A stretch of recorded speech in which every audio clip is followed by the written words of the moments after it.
폴 스티븐스의 결혼 이야기 4장 6가지 사랑. 영화 지붕 위의 바이올린에서 가장 가슴 뭉클한 장면은 딸의 결혼식 날 밤 태비애가 25년간 동고동락해온 아내에게 나를 사랑하오 라고 묻는 장면일 것이다. 그 옛날 두 사람의 결혼이 결정되었을 때 아버지와 어머니는 우리가 서로 사랑하는 법을 배우게 될 거라고 하셨소 라고 하면서 태베에는 아내에게 묻는다.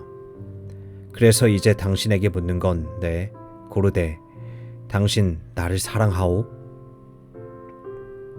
25년 세월 동안 이런저런 모양으로 사랑이 표현되었던 것을 회상하면서 고르데는 대답한다. 그런 것 같아요. 그 말에 태비에는 합창으로 화답을 하고 고르데도 한데 어울러 노래한다. 25년이 흐른 뒤 이제 알게 되니 좋아라. 정말 그렇다. 사랑은 여러 가지 방식으로 표현될 수 있다. 이 방식들은 사랑의 언어다. 히브리어와 헬라어 두 가지 언어로 기록된 성경은 사랑에 대해 다양한 정의를 내린다. 성경은 단순히 사랑을 정의하기만 하는 것이 아니라 사랑을 완결하시는 분, 그리고 사랑의 원천을 드러내 보여준다. 이제 사랑을 뜻하는 헬라어 단어 3가지와 히브리어 단어 3가지를 살펴보도록 하자. 뜻을 명확히 하기 위해 이 6단어를 엄밀하게 구별하기는 했지만 사실 성경에 쓴 용어는 문맥 속에서 이해해야 그 뜻을 가장 잘 파악할 수 있으며 때로는 의미가 중첩되기도 한다. 사랑은 성경에서 중심 역할을 한다. 언양에는 이 6가지 사랑이 다 필요하다. 이 사랑은 기초석을 쌓아 올리는 데 필요한 콘크리트 반죽 역할을 한다.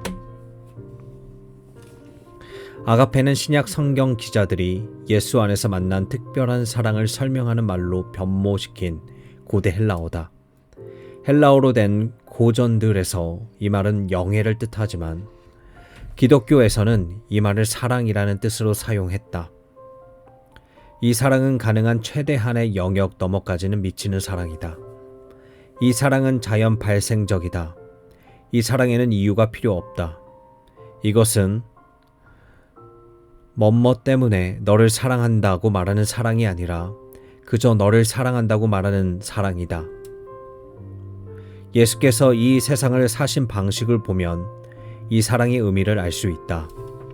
하나님이 세상을 이처럼 사랑하사 독생자를 주셨으니 이는 그를 믿는 자마다 멸망하지 않고 영생을 얻게 하려 하심이라. 요한복음 3장 16절. 사람들은 사랑할 만하지 않는 사람을 사랑하는 것이 아가페 사랑의 특징이라고 말한다. 내가 생각하기에 이것은 아가페 사랑의 요점을 놓친 정의다. 아가페는 사람을 사랑할 만하지 않는 존재로 보지 않는다. 예수께서는 문둥병자를 고치실 때 그에게 손을 대서 고쳐주셨다. 그 문둥병자는 고침을 받아야 했을 뿐만 아니라 자기 자신을 누군가 만질 수 있는 사람으로, 존재를 인정받을 수 있는 사람으로 볼 필요가 있었다. 예수께서는 그 사람을 그런 식으로 사랑하셨다. 사랑을 뜻하는 3가지 헬라어 가운데 아가페는 이런 이유 때문에 언약적 사랑에 가장 가깝다. 이 사람은 아무 응답이 없을 때조차도 사랑하는 사랑이다. 이 사랑에는 조건이 없다. 이 사랑은 계속되는 사랑, 은혜로 충만한 사랑이다. 이 사랑은 성기는 사랑, 발을 씻겨주는 사랑이다. 모든 결혼에는 아가페 사랑이 필요하다. 하지만 결혼에 필요한 것은 아가페 사랑뿐만이 아니다. 사실 오직 아가페 사랑만을 토대로 한 결혼은 심각한 문제가 있는 결혼이다. 필리아라는 말이 특히 쉽게 기억되는 것은 필라델피아, 곧 형제의 도시 때문이다. 필리아는 친구 간의 사랑을 뜻하는 특별한 단어다. 아가페와 필리아의 가장 뚜렷한 차이점은 사랑의 대상이다. 아가페 사랑은 누구나 대상이 될 수 있는 반면 필리아는 혈연이나 믿음으로 밀접하게 연결된 사람을 대상으로 한다. 필리아가 아가페와 크게 다른 것은 필리아는 상호적인 사랑이라는 점이다. 우리는 그 사랑을 주기도 하고 받기도 한다. 사랑을 받았기 때문에 사랑을 주는 경우가 있다. 솔직히 말해 사랑을 받기 위해 사랑을 주는 경우도 있다. 하지만 친구 사이에서 우리는 상대를 좋아하고 또 상대도 나를 좋아해 주기를 기대한다. 필리아는 사랑스러운 사람에 대한 사랑이다. 이 사랑은 되갚는 사랑이고 건강한 결혼을 유지하는 데 없어서는 안 될 사랑이다. 결혼은 확장된 우정이기 때문이다. 친구는 함께 있기를 좋아하고 음악, 스키, 독서, 사람 등 공통된 관심사 추구하기를 좋아한다. 친구는 서로를 즐거워하고 가능한 많은 시간을 함께 있고 싶어 한다. 내가 친구로 삼을 수 있는 모든 사람, 그리고 몇 안 되는 실제 친구 중에서 그래도 나는 내 아내를 최고의 친구로 꼽고 싶다. 체인 포톡은 친구 사이인 두 유대인을 그린 흥미로운 소설에서 우정을 한 영혼을 가진 두 몸이라고 정의한다. 리에보의 에일리드는 영적 우정을 다룬 고전적 작품에서 우정이란 인간의 일과 신의 일에서 자비, 자애와 짝을 이룬 상호 조화라고 정의한다. 친구끼리 상호 친절을 베풀면서 생각과 뜻을 같이 할 때 이들은 완전한 우정에 이른다. 예수께서는 멀리 있는 사람에게 도움의 손길을 내밀라고 도전을 던지실 때 필리아라는 말을 사용하셨다. 예수님은 우리가 책임을 주어야 할 사람의 범위를 넓히셨다. 예수님은 이방인을 형제로 삼으셨고 사마리아인을 이웃으로 삼으셨으며 원수를 친구로 삼으셨다. 나의 우정을 가장 필요로 하는 사람이 바로 내 배우자일 경우가 있다. 문제가 있는 결혼을 새롭게 하고 풍성하게 할 때 가장 먼저 해야 할 일은 부부 사이의 우정을 새롭게 하는 것이다. 우리는 친밀함이 전혀 없고 영원히 하나도 연합되지 않은 피상적인 관계 속에서 이러쿵저러쿵 말만 앞세울 수 있다. 이럴 때 해결책은 다른 누군가를 찾아 나서는 것이 아니라 우리 이웃을 친구로 만드는 것이다. 그런 상황까지 왔을 경우 어쩌면 원수를 친구로 삼아야 할 수도 있다. 예수께서는 필리아를 그런 취지로 새롭게 해석하셨다. 우리 부부의 경우 나는 내 친구가 따로 있고 아내도 아내 친구가 따로 있다. 정상적이고 건강한 모습이다. 하지만 아내에게 최고의 친구는 바로 나이고 나 역시 최고의 친구는 아내이다. 그것은 우리가 서로의 대화의 상대가 되어 주어야 한다는 뜻이다. 모든 사랑 가운데 에로스는 가장 위험한 사랑이다. 에로스는 몹시 소유욕이 강하다. 에로스는 남녀 사이의 열정, 갈망, 열망이다. 이 사람은 상대방에게 속속들이 스며들고 싶어하고 상대도 자기에게 스며들어 와 주기를 바라는 사랑이다. 영어 단어 에로틱의 어원인 에로스는 에로틱이라는 말이 갖고 있는 모든 의미를 함축한다. 에로스는 관능적이고 성적이고 선정적이다. 이 사랑은 오직 언약 안에서만 안전하다. 다른 형태의 사랑 가운데 안락하게 자리 잡고 있는 에로스는 언약 관계의 힘과 기쁨을 준다. 에로스는 휴 해프너와 그 친구들처럼 장식 속으로 가짜 친밀함을 주고받는 사람들을 제외하고는 대부분 사람들에게 홀대를 당한다. 그러나 쾌락주의자들에게 열정과 육체적 쾌락은 사랑의 궁극적 표현이자 삶의 의미다. 미디어가 건강한 부부 사이에 에로스는 지루한 것으로 표현하고 혼의 관계나 혼전 관계 에로스는 순수한 로맨스요 재미있는 일로 표현하는 것은 우리 사회의 슬픈 단면이다. 영화 닥터 지바고는 두 여인과 한 남자 이야기를 들려준다. 닥터 지바고는 아내와 정부 라라를 둘 다 사랑하려고 애쓴다. 영화에서 그의 외도는 낭만적으로 그려지는 반면 임신한 아내와의 잠자리는 마지못해 치르는 지루한 일로 묘사된다. 우리 부부와 함께 그 영화를 보던 친구는 지바고와 라라의 달콤한 배드신에서 기분 좋은 감정이입을 느꼈다고 하다가 갑자기 깨달은 듯 하지만 저 여자는 그의 아내가 아니잖아 라고 했다. 성경은 우리의 성욕을 정죄하지 않는다. 하나님은 성적 욕구를 지닌 존재로 우리를 지으셨고 그것은 좋은 일이다. 초영성을 추구하는 사람들은 성욕이 약한 것이고 악한 것이라고 적어도 좋은 것은 아닌 듯 하다고 말한다.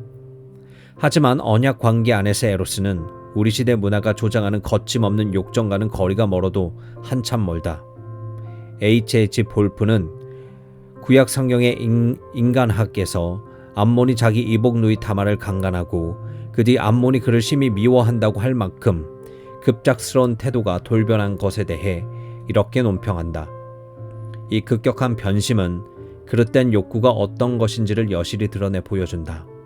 사랑의 온전성이 결여되어 있을 때 남자 자체, 여자 자체가 아니라 오로지 남자 안에 있는 무엇인가와 여자 안에 있는 무엇인가가 하나가 될 때 곧 배타성을 본질로 하는 완전한 동반자 관계가 결여되어 있을 때 이런 일이 생긴다. 볼프는 칼 바르트의 말을 빌려 이렇게 말한다. 공전 없는 성행위는 악마적이다. 성경은 결혼 언약 안에서의 열정적이고 독점욕 강한 사랑을 시종일관 지지한다. 구약 성경에서 아가는 결혼 언약 안에서의 에로스의 축복을 찬양하는데 책 한 권 전체를 할애하고 있다. 고맙게도 내가 깜빡 잊고 있었던 것이 있는데 몇 년 전 나의 지극한 성도 한 분이 말하기를 마음이 더러운 사람만이 아가를 그리스도의 교회의 사랑에 대한 상징이 아닌 다른 것으로 해석할 것이라고 했다. 하지만 아가에 담겨 있는 것은 혈기왕성한 남자 연시다. 내 누이 내 신부야. 내가 내 마음을 빼앗았구나.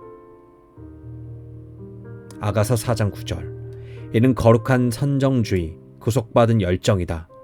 뿐만 아니라 아가에는 사랑하는 자가 원하기 전에는 흔들지 말고 깨우지 말지니라는 속 깊은 경고도 담겨 있다. 온 신경이 곤두서는 성적 감각을 느껴도 되는 영역이 있으니 그것은 바로 언약 안에서다. 아가를 읽되 솔직하고 아름다운 선정성을 지닌 이야기로 읽는 사람은 왜 일부 유대인 세대가 40세 전에는 이 책을 읽지 못하게 했는지 그 이유를 이해할 것이다. 또한 성경이 언약 안에서의 에로틱한 사랑에 대해 얼마나 숨김없이 솔직한지도 알게 될 것이다. 잠언에서도 마찬가지다.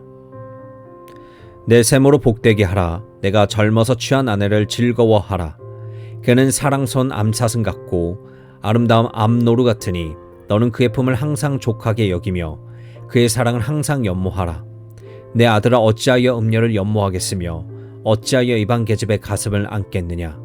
잠언서 5장 18절에서 20절. 에로스는 부부 사이의 관능적 축전을 기뻐하는 것이다. 이는 상징적인 것이기도 하고 치유의 효과가 있기도 하다. 존 화이트는 이렇게 말한다. 에로스는 우리의 내밀한 자아, 우리의 가장 깊은 두려움과 갈망의 덮개를 벗겨내는 것을 상징한다. 다른 사람의 몸을 따뜻하게 바라볼 때, 다른 사람이 나를 부드럽게 애무할 때의 기분과 사랑받고 사랑하는 기쁨을 체험할 때면 그 순간 나 자신을 내 몸과 떼어 생각하는 것이 불가능해 보인다. 그러면 성적인 관계가 부부 사이에 국한되어야 하는 것이 이해가 된다.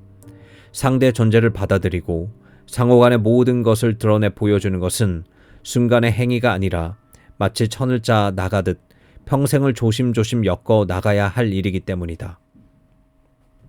한 가지 주의의 말을 덧붙이겠다. 언약 안에서의 에로스라도 아가페와 필리아가 없으면 위험하다. 에로스는 정당한 사랑의 언어이기는 하지만 여러 언어들 가운데 하나일 뿐이다.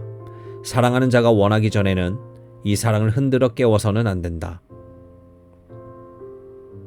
히브리어 라함은 대개 불쌍히 여기다, 측은히 여기다, 인정을 베풀다 라고 번역된다. 하지만 라함은 불쌍히 여기는 것 이상의 의미를 가지고 있다. 아버지가 자식을 긍휼히 여긴같이 여호와께서는 자기를 경외하는 자를 긍휼히 여기시나니 여기서 아버지란 단어가 실말이다. 라함은 자기의 가족을 향한 정이다. 이것은 일반적인 의미의 연민이 아니라 가족이라는 느낌, 상대방과 똑같은 마음으로 공감하면서 돌보는 것을 말한다. 우리가 다른 사람의 삶의 경험 속으로 들어가는 것은 그 사람이 나에게 속했기 때문이다. 복음에서 우리가 놀라는 점은 하나님이 멀리한 우리를 그분의 가족의 대상으로 여기신다는 것이다. 예수님의 십자가도 바로 그런 의미의 다름이 아니다. 우리는 친구와 의절할 수도 있다. 하지만 가족과는 연을 끊을 수 없다. 가족들과 연락을 끊는다 해도 내가 그 집안 사람이라는 사실은 달라지지 않는다. 가족을 위해서 우리는 당연히 해야 하는 의무가 아니라 내가 할 수 있는 일을 한다. 가족이 가족인 것은 태생에 의해, 입양에 의해 혹은 언약에 의해 나에게 속하게 된 사람에게 계산 없는 애정을 베풀기 때문이다. 이것은 바로 라함이다. 라함은 결혼 전에 학습되어야 한다. 세상에 완벽한 가정 환경을 갖춘 사람은 없지만 부모 형제와 화목하지 않는 한 가족 간의 사랑을 주고받는 법이나 가족이기에 무조건 서로에게 속하는 법을 배우지 않는 한 그 사람은 부모를 떠나 배우자와 합할 준비를 갖추지 못한 것이다. 어렸을 때 익힌 가족 간 유대감과 상호교감은 언약에 의해 한 가족이 된 사람들에게까지 그 대상을 넓힌다. 결혼 전에 약혼자의 가족들과 함께하는 시간을 가질 수 있다면 참 다행한 일이다. 결혼은 한 남자와 여자만의 일이 아니라 양쪽 집안이 하나가 되는 것이기도 하다. 여러분은 언약을 맺을 능력이 있는가? 오래된 유대 속담에 비추어 점검해보라. 결혼 전에 남자의 사랑은 자기 부모에게 향한다. 결혼한 뒤 남자의 사랑은 자기 아내에게 향한다. 내 부모를 얼마나 사랑할 수 있는지를 보면 내가 남편이 나 아내에게 얼마나 많은 사랑을 줄 수 있는지 가늠할 수 있다. 매력적인 한 노부인이 오래전 남편과 약혼하던 날 이야기를 하고 있었다. 그날의 그 황홀한 느낌을 설명해 줄 만한 어떤 특별한 생각 같은 것이 기억나십니까? 노부인은 잠깐 뜸을 들이더니 회상에 잠겨 말했다. 누군가가 정말로 나를 원하고 있다는 생각을 했던 것 같아요. 히브리어 아하바는 누군가가 나를 원하고 있다고 느끼게 해주는 사랑을 뜻한다.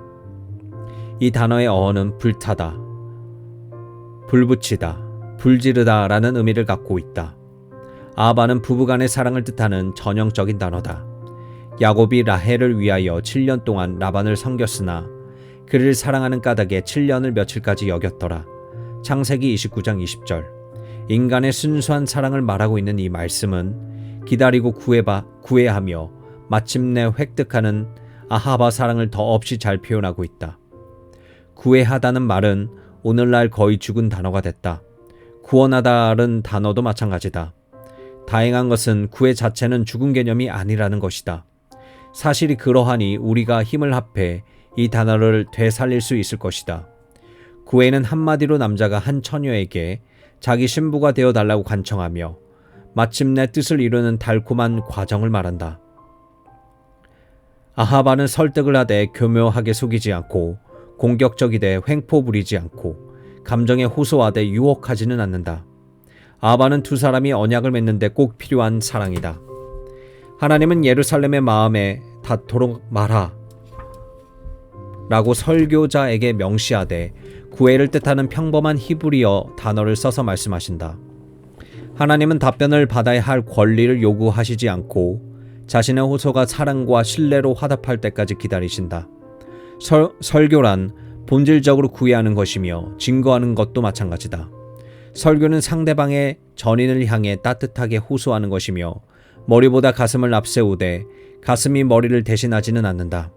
구약 성경은 신학자들이 말하는 선택적 사랑, 곧 하나님이 주권적으로 특정 민족을 그분 백성으로 고르거나 선택하는 사랑을 설명할 때 아하바라는 단어를 쓴다. 아하바, 곧 구애하는 사랑으로 하나님은 한 특정한 백성과 언약을 맺기로 선택하셨다. 아하바는 여호와의 이스라엘, 그리스도와 교회 사이에 맺어진 구속력 있는 협약, 나는 너의 하나님이고 너희는 나의 백성이라고 말하는 협약의 근원이다. 아하바는 언약 뒤에 따르는, 아니 언약이 앞서는 사랑이다. 이 사랑이 언약을 존재하게 한다.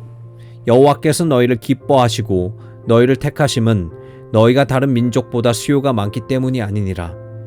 너희는 오히려 모든 민족 중에 가장 적으니라.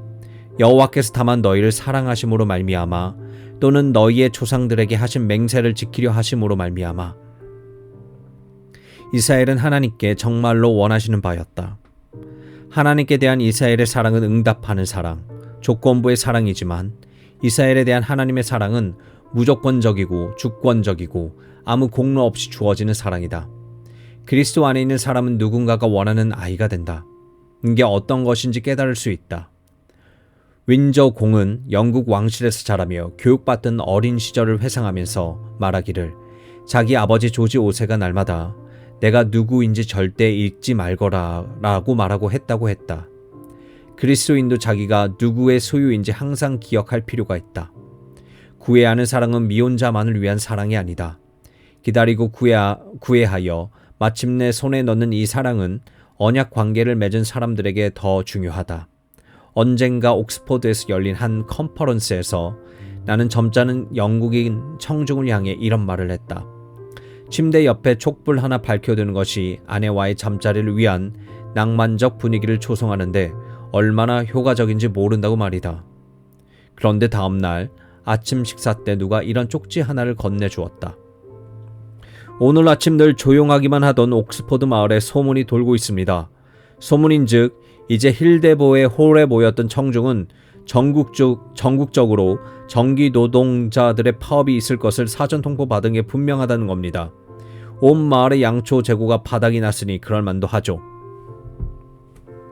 구애하는 사랑은 언약의 접착체 역할을 한다. 그러나 언약적 사랑을 뜻하는 궁극적 용어는 헤세드다. 구약 성경의 히브리어의 언약 관계 안에 사랑을 뜻하는 특별한 단어가 하나 있다.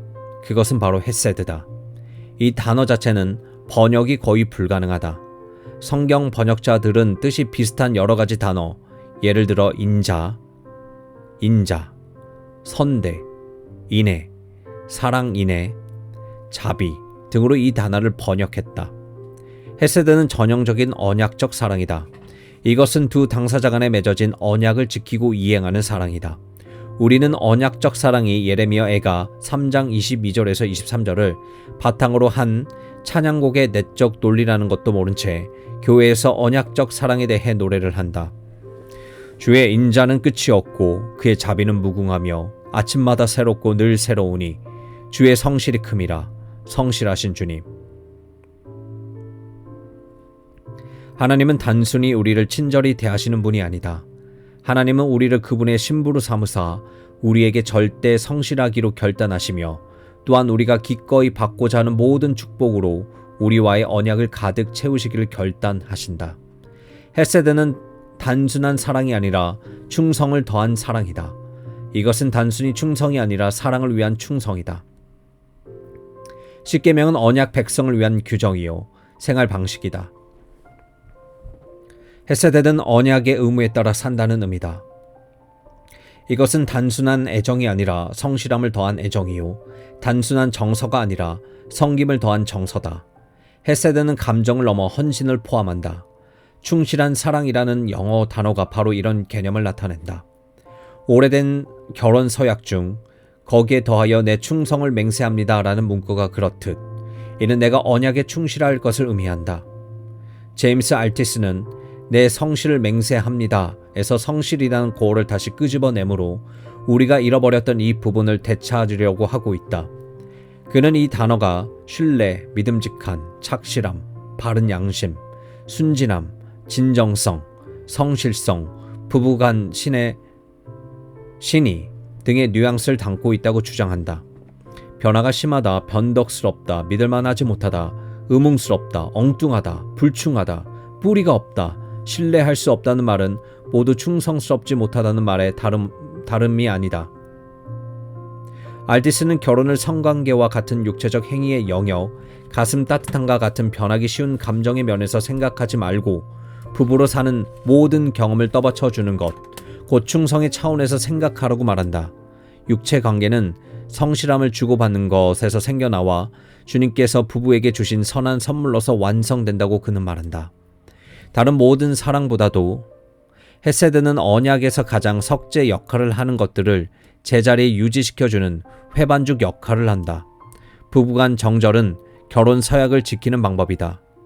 이 점에 대해 알티스는 이렇게 말한다. 결혼 생활이 순조로울 때 성실 규범은 두 사람을 늘 동행시켜주고 더 풍성하고 새로운 경험으로 이끌어주는 즐거운 현실이 된다. 힘든 시기에 이 규범은 언제라도 두 사람을 하나로 묶어주고 심지어 앞으로 밀어주기까지 하는 받침대가 된다. 부부간 갈등이 생길 때 이 성실 규범은 갈등이 반드시 해결되어야 하며 그렇지 않으면 이 문제가 부부 사이를 점점 좀먹어 들어갈 것이라고 조용히 그러나 끈질기게 부부에게 일깨워준다. 부부 가운데 어느 한쪽이 다른 한 사람을 배신했을 때 이 성실 규범은 달갑지 않으나 엄연한 현실로 존재하면서 문제를 일으킨 쪽에서 마음을 바꿀 것을 종용하는 한편 부부를 꾸짖기도 하고 배신이 얼마나 끔찍한 결과를 낳는지를 보여주기도 한다. 헤세드는 홀로 움직이진 않는다. 언약을 맺고 보존하고 이행하고 갱신하는 것은 한 가지 사랑만 가지고는 안 된다. 세 가지 히브리식 사랑이 합력하여 서로를 보완하며 조화를 이루어야 한다. 여호와의 인자와 긍휼이 무궁하심으로 우리가 진멸되지 아니함이니이다. 이것들이 아침마다 새로우니 주의 성실하심이 크시도소이다.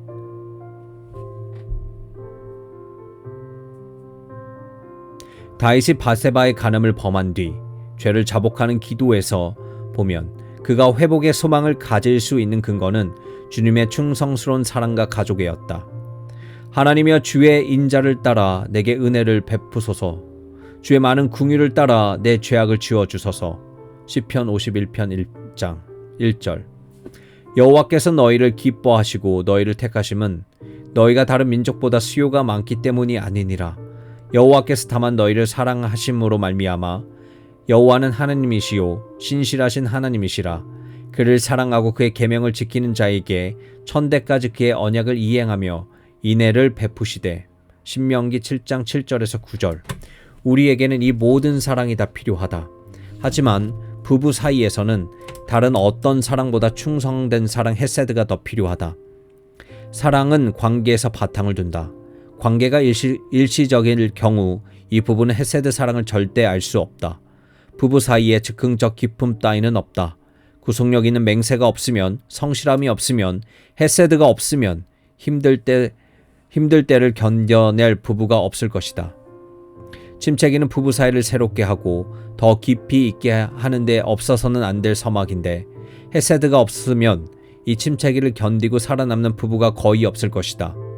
되물릴 수 없는 언약은 자물쇠가 아니라 안전망이다. 밑에 이 안전망이 쳐져 있기에 두 사람의 공중고개사는 위험을 무릅쓰고 고개를 펼칠 수 있다. 언약과 관련해서 6가지 사랑을 지금까지 탐구해 보았다. 이 사랑은 모두 필요한 사랑이기는 하지만 똑같은 방식으로 똑같은 때에 똑같은 만큼 필요하지는 않다. 이 사람들은 사랑한다고 말하는 여러 가지 방식들이다. 저더스 스위하트는 사랑한다는 말을 어떤 식으로 하세요에서 프랑스의 한 작은 마을 전경을 묘사한다. 젊고 잘생긴 한 독일인 신사가 아리따운 프랑스 처녀에게 호감을 갖고 접근한다. 어떤 말을 할까? 고심하던 그는 처녀에게 말을 걸지만 돌아온 것은 애교 섞인 고갯짓과 미소뿐. 그녀는 프랑스어로만 말하고 그는 독일어로만 말한다. 부부 사이에서도 똑같은 일이 벌어질 때가 많다. 서로가 상대방에게 사랑한다고 말하지만 상대방이 알아들을 수 없는 말로 하기 때문에 상대의 귀에 들리지 않는 것이다. 내 아내 게일이 한 번은 어떤 사람에게서 신랄한 비판을 듣고 깊이 상처받은 적이 있다. 우리 부부는 평소에 그 사람의 판단을 존중하던 터라 아내는 홀로 그 비판을 마음 깊이 새기고 소화하는 작업을 해야 했다. 그것은 오직 아내 자신만이 할 수 있는 일이었다. 나는 아내 옆에서 무력감을 느꼈다. 그날 밤자리에 들었을 때 나는 손을 뻗어 아내의 몸을 만졌다. 나는 몸으로 애정을 표현하고 나 자신을 완전히 아내에게 줌으로써 아내의 상처를 보듬어주고 싶었다. 하지만 그때 아내에게 필요했던 것은 에로스, 곧 열정적 사랑이 아니라 필리아, 곧 친구 간의 사랑이었다. 아내는 내가 그저 자기 옆에서 기도해주고 말없이 기다려주기를 원했다. 누가복음 10장의 마리아와 마르다 이야기는 두 가지 사랑의 언어에 대해 말해준다. 마르다는 정성스레 저녁 식사를 준비하는 방식으로 예수님께 사랑합니다 라고 말하고 있었다. 마르다는 실제적인 섬김의 언어를 사용하고 있었다. 많은 남편과 아내들이 일상적인 가사 노동이나 직장에 다니며 월급을 가져오는 방식으로 사랑을 표현하는 것처럼 말이다. 하지만 예수께서 원하셨던 것은 우정의 언어였고 이에 마리아는 예수님 발치에 앉아 그분 말씀을 들음으로써 더 좋은 쪽을 택했다. 이 두 가지 언어가 다 좋지만 그 순간에 어울리는 것은 한 가지뿐이었다. 우리가 앞서서 탐구한 6가지 사랑은 하나하나 모두 언어다. 모두 우리에게 필요한 언어다. 하지만 언역의 각 요소들을 잘 결합시키는 한 가지 비결은 과연 내가 적절한 언어를 쓰고 있는지 확인해 보는 것이다.